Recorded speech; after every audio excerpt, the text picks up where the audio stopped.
Which country will you never travel to?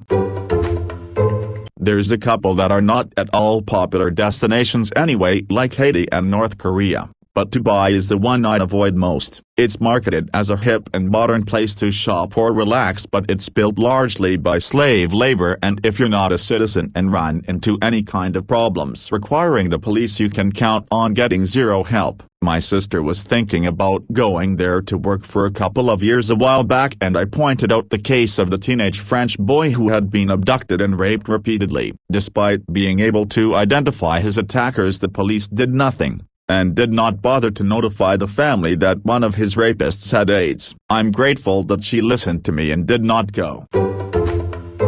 Same goes for Bahrain in terms of slave labor. Me and my family were forced to work without pay from 2016 to 2019. My dad and my brother and I were tricked into going over to work for a wealthy Arab dude. Me first. Then within a few months they had both come over because we were offered amazing packages. Once there they visa trapped us. My brother died in 2017 and my dad died in 2019. British Embassy, South African Embassy, Bahraini police, Bahraini labor authorities, 2 newspapers, multiple news branches in my home country and Bahrain. I contacted and told everyone. No one gave a shit. Employer refused to acknowledge when my brother died, and when my dad died, I had to do everything by myself, had to beg to have them cremated there. Such a horrible fucking string of events. I am looking for a lawyer who is able to help me. But so far nothing. A billionaire ruined my family and owes me. It's the story of my life.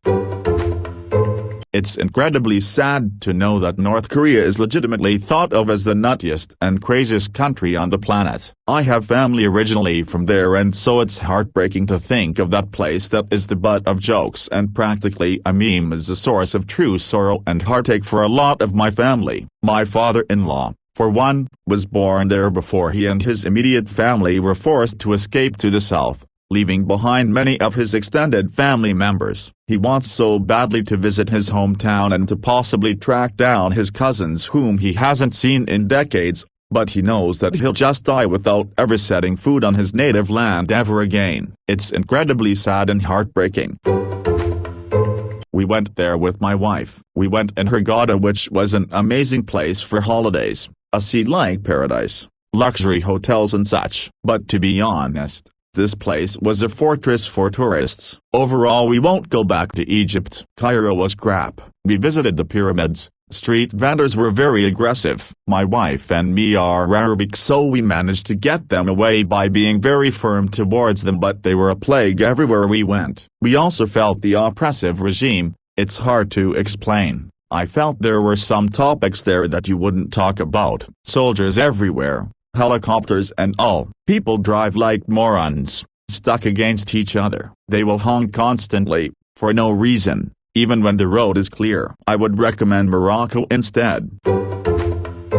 There was a Canadian man who was seized and arbitrarily charged with a bombing. I think it was. No evidence, no hearing, just tossed into a torture center and hung by feet, naked, and beaten for days on end. For variety, he was anally raped. They demanded he sign a confession and he did. Anything to make it stop. Then they would decide the wording should change and resume torturing him, not because he refused to sign but because they felt like it. He had 2 heart attacks in the process. The entire tale was told on a TV interview, and it was both sickening and infuriating. Travel to Egypt, not on your life.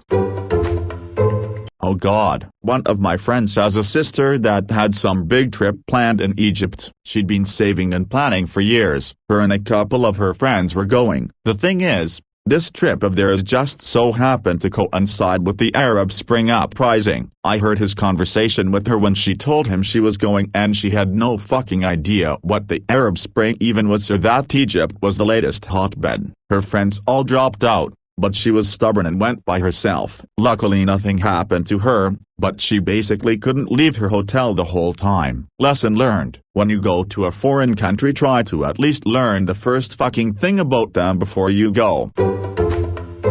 Robert Evans talked about this cool thing in the Middle East on his podcast Behind the Bastards. He frequently visits there and mentions some areas have had this huge feminist uprising. All the men went off to fight so women had to handle shit, and now they're fighting to keep their newfound freedom. It's kinda sad that they need to fight for it, but also really fucking badass too. Shit seems like it might be going in the right direction for women in general there. That being said, LGBTQ+ is a number, but one step at a time. It'd be nice to be able to scale the entire mountain in a single leap, but people are stuck taking it step by careful step. Whatever source you got that information from has severely misinterpreted the laws associated with conscription. There are a bunch of rules that absolutely have to be followed. To be conscripted, you need to be a Russian citizen. No foreign citizen can join the armed forces through conscription or contract. Be registered on a conscription list. This requires you to have a Russian passport with the registry of place of residence within the Russian Federation. Reside permanently inside of the Russian Federation. Different from 2. Since some people have passports with an old place of residence in Russia while permanently living abroad. Be between 18 and 27 years old. Be in the country during a conscription time, spring 01.04 15.07 or autumn 01.10 31.12. Have no disqualifying medical conditions. Basically, if you travel with U.S. passport, no one should bother you with anything army-related. Also, the whole concept of conscripting what is effectively a random foreign national against his will, then arming him and sending him into a combat zone, where you want professionalism and loyalty, seems counterproductive for any military. Don't you think? Smile. The officers of such a theoretical unit would have to spend 110% of their time catching all the deserters like some kind of hardcore version of Pokemon. I remember going to Syria just before the war started. I was 7 years old. It was so beautiful and the people were so nice and friendly. We stayed in the apartment my grandpa has there and visited family friends. My mom always tells me since she was little her family would go to Syria for the summer holidays and stay in my grandpa's apartment, and when the weathers becomes too hot they go north and stay with their friends. She misses it so much and wishes she could go there again someday. Also, my grandpa's apartment is now a location for government agents to stay, so we can't even give it for family friends to stay in. I was looking for this Bolivian here. Whenever I advise people on touring to South America, I always say the important part is to pick the right city. Apart from the salt flat, Bolivia isn't very popular, so no one knows where to go. We don't have much excitement for conventional tourists after all, but it's not as bad the rep it gets. We have developed cities like Santa Cruz, my hometown, that still have the countryside charm just a 1-hour drive away. And the best part, the food. I've been living in the US for 2 years and the thing I miss the most is the food. You gotta be a meat lover to enjoy it though. That being said, you should still be careful. South America isn't very tight in public safety. That isn't to say you get kidnapped in the streets of Santa Cruz. Criminals likely don't have the budget for it, but our cops are not very dedicated, so just keep an eye out and you will be good. In the 19 years I lived there, I never once had an encounter with any shady business. So do your research, pick the right city and person to show you around and you will be fine. Smile. I have nothing against the Chinese, their culture or their history. In fact, Chinese history and culture interests me immensely, but the country scares the shit out of me. The genocide, the social credit system, the passive-aggressive foreign policy, the WHO that doesn't dare call Taiwan a country, its exportation of cancerous goods to the EU bypassing normal regulation, falsifying this logo to practically the same logo, and the whole Hong Kong drama. The entire country scares me. If there is ever World War III, China is at the core of it. I will not, ever, travel to a country that actively murders an entire people and oppresses its own. I hate China with a burning passion and I hope that its population will rise up in the near future. I'm Armenian, so by default, I have two. First, Azerbaijan. They have a bit of a nasty tendency of beheading us in the streets, or launching full-scale pogroms against us while chanting death to Armenians in the streets, and also starting full-scale wars over lands we have inhabited for centuries that were illegally given away by another country, Russia. to them and then building parks with racist caricatures of Armenians celebrating our deaths. Not to mention, that aside, they literally have some of the lowest ratings for freedom and safety. You can be imprisoned on false charges and rot in there, and the government is a horrific totalitarian dictatorship. Second, Turkey. For obvious reasons, rampant, systemic anti-Armenian sentiment, racially motivated attacks against Armenians, denial of the Armenian genocide, which they committed, and generally being extremely hostile toward Armenians literally all the time. Plus they're extremely predatory and violent toward women. There's major anti-American sentiment as well, and Erdogan is a danger to society. Oh, in Cyprus, because Turkey has illegally occupied Cyprus since 1974. I've been to a lot of predominantly non-English speaking countries and I have a lot of anxiety. In my experience, if you are in the cities, tourist areas, there are enough English-speaking people that the language barrier is honestly one of the lower barriers to entry. Yes, no and thank you, and knowing the emergency number is 99% of what you need really. The real crux move of travel is not language but being able to decipher metro maps / bus schedules / train timetables in other languages enough to navigate successfully. Airport. Greater than hotel is the worst part, but after that the hotel staff will generally help you orient yourself if you need it. Edit, except China. Not sure how to get around China without a lot of Mandarin, but I'm sure people have done it. England. I went to Bristol and my god, it's difficult to even retell what happened to me there. I went to a McDonald's in the middle of the day. People all around, I didn't have a care in the world. Ordered a large cheeseburger meal and 12 McNuggets. The server, his name was Desmond, hands me my meal with this real smug look on his face. He's all like, enjoy your meal, and I just know something's up. Like, you know how, as a woman, you just get the sixth sense for sick fucks? Well, Desmond was one sick fuck. I sit down at my table, go to eat my McNuggets and realize that something is not quite right. The nuggets look okay at first glance, but upon closer inspection, there were only 11 of them. I'd ordered 12, goddammit. My skinny husband was trying to hold me back, saying things like just speak to them quietly and calmly ask for another nugget and it's just one nugget. I'll buy you some more, and seriously, don't get us deported from another country. Please don't repeat the episode on our honeymoon. But unfortunately for my husband, it's difficult to hold back 260 pounds of hungry, all-American women, especially when that woman knows her rights and is not afraid to fight for them. So I storm up to the counter and I tried to jump it, but I wasn't athletic enough, so I fell on my back and couldn't get up. Anyway, that fucking sleazebag Desmond leans over the counter, looks at me and has the audacity to say, "Are you okay? Can I get you some help?" Help?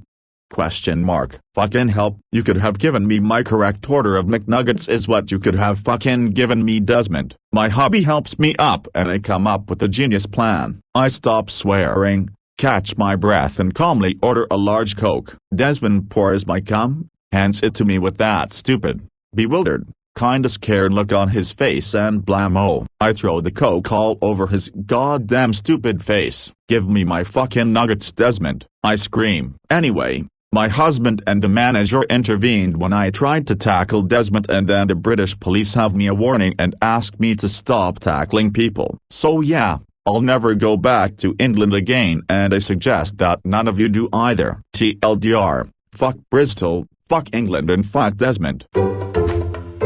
I would say North Korea. I might consider traveling to it, but I would never really want to go there. The dress code and everything are pretty stressful. For example, you could get sent to a labor camp for wearing blue jeans, because it promotes America, or for wearing the wrong colors. Besides, it's annoying how you can't actually travel wherever you want in the country, but only led by a tour guide to see what the government wants you to see, and not the poverty state that the country is in. Also, I would not want to get sent to a Gillick with my entire family for saying something bad about the country, its government, or the leader, Kim Jong-un. There are even standards for the pictures that you take. Before entering the country, all of your devices get checked. Your phone, laptop, anything. That includes the photos you have, your apps, your messages, and they do a background check on you to see if you have previously said anything unappealing about their country, or if your country and North Korea are in good terms. When leaving the country, they run another check through your bags, suitcases, and devices. At your hotel, oftentimes there will be many power outages, and there is no Wi-Fi. If you want to use computers, you must go to an internet cafe where your activity is closely monitored. The computers there have multiple sites blocked, and the only sites are promotional ones, promoting the country, or something propaganda-related. India, beautiful nature, temples and religion, but way too many people there. Everything is dirty, broken. Government does not doing anything for the poor, and its people are not helping either, throwing their trash on the floor. I would not visit any big city anyways. Human rights are also horrible. Arabic countries. I love the Arabic authentic way of living and religion, its culture, but they just don't like us. Such a shame what happened the last 3 decades, because from origin Arabic and Muslim people are very nice folk. France cities, I don't like the French chauvinism, and the way they treat tourists if they don't speak their language. They also like to put poor folk from different nationalities in hoods. They just don't care about foreigners period. Been there twice, and I know enough. Any country that has not been enlightened, especially China for obvious reasons, although there is no consensus about the exact span of time that corresponds to the American Enlightenment, it is safe to say that it occurred during the 18th century among thinkers in British North America and the early United States and was inspired by the ideas of the British and French Enlightenments, based on the metaphor of bringing light to the Dark Age, the Age of the Enlightenment, Siècle des Lumières in French and Aufklärung in German, shifted allegiances away from absolute authority, whether religious or political, to more skeptical and optimistic attitudes about human nature, religion and politics. In the American context, thinkers such as Thomas Paine, James Madison, Thomas Jefferson, John Adams and Benjamin Franklin invented and adopted revolutionary ideas about scientific rationality, religious toleration and experimental political organization. Ideas that would have far-reaching effects on the development of the fledgling nation. Some coupled science and religion in the notion of deism, others asserted the natural rights of man in the anti-authoritarian doctrine of liberalism, and still others touted the importance of cultivating virtue, enlightened leadership and community in early forms of Republican thinking. At least 6 ideas came to punctuate American Enlightenment thinking: deism, liberalism, republicanism, conservatism, toleration and scientific progress. Many of these were shared with European Enlightenment thinkers, but in some instances took a uniquely American form. Germany. Stopped in a connecting flight from Italy to the USA and I was randomly selected for a security check 5 minutes before my plane was about to take off. They searched me, asked me to strip down, to which I refused, and tried to open my iPad to see if there was a bomb, to which I protested. I asked why I was selected and they said I seemed suspicious. For context, I'm Argentinian but I have Arabic genes that definitely comes through when I fully grow out my beard, which was the case at this time, and I was the only mixed-race person around. After finding nothing they told me I better run to my plane, to which I said fuck you, and I walked there calmly holding up the entire plane. Some guy on the plane told me that you better run shit is a tactic to get me randomly selected again. So yeah, I shaved because 1, fuck beard maintenance, and 2, been racially profiled a number of times upon growing it out. The obvious, big human rights violations and safety concern ones aside, probably Serbia. I'm technically Serbian, by blood anyway, and frequently had to visit family there. Things are just kinda fucked, from how children and dogs are treated. Personally experienced people putting out poison on the street and tossing stray puppies over great heights with no remorse. Commenter how most foods from the store taste, and then the hygiene problems. I'm sure not everyone's like this, but I've just been surrounded by way too many people not bothered by insects and flies going on, and in food, being inside homes, etc. Even in restaurants, everything is kind of antiquated and feels like going back into the 80s, like putting a filter over life. which goes both for rural areas to even the capital city. I also really hate the music, not gonna lie. It's not the most obvious answer, but I only had bad experiences there, and growing up in a different country, I personally can't feel comfortable there. Especially the whole insects around food situation makes me feel ill, and memories of my hoarder extended family probably explain my neurotic need for order and cleanliness.